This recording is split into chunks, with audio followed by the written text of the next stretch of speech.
কথায় বলে গৃহস্থের শক্তি বুঝে চুরি করে চোর, তবে এই বচন মিথ্যা প্রমাণ করল নাটোরের চোরেরা।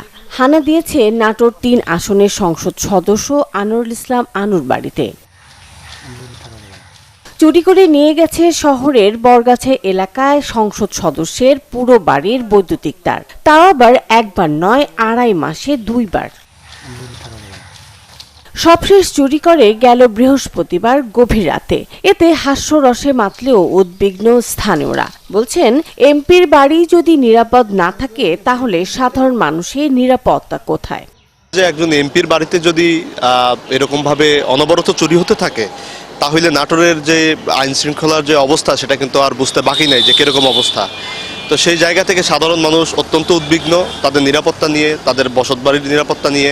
এমপির বাড়িতে চুরি হচ্ছে, সেখানে সাধারণ মানুষ কিভাবে সুস্থ স্বাভাবিক একটা জীবনযাপন করতে পারে? প্রশাসনিক এই দুর্বলতার কারণে এসব হচ্ছে।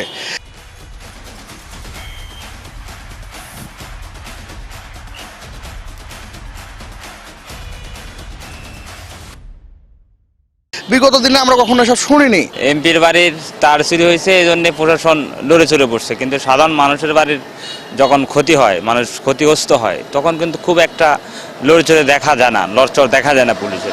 প্রত্যন্ত গ্রাম নয়, জেলা শহরে এক বাড়িতে একাধিকবার চুরির ঘটনায় পুলিশের ভূমিকা নিয়েও প্রশ্ন তুলেছে বাসিন্দারা।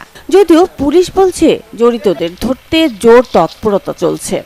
ইতিপূর্বে যে চুরিটা হয়েছিল, আমরা চোর ধরেছি, আদালতে আলামত উদ্ধার করেছি এবং আসামি এখনো জেল হাজতে আছে। এইবারও চুরি হয়েছে, এবারও আমরা এখনো অভিযোগ পাইনি। অভিযোগ পাক বা না পাই, এবার জরুরি ভিত্তিতে বের করা হবে।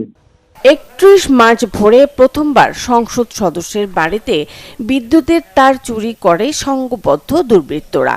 সেবার এমপির সম্মানে মূল্যবান তামার তার লাগিয়ে দেয় বিদ্যুৎ বিভাগ। Desk report, channel 24।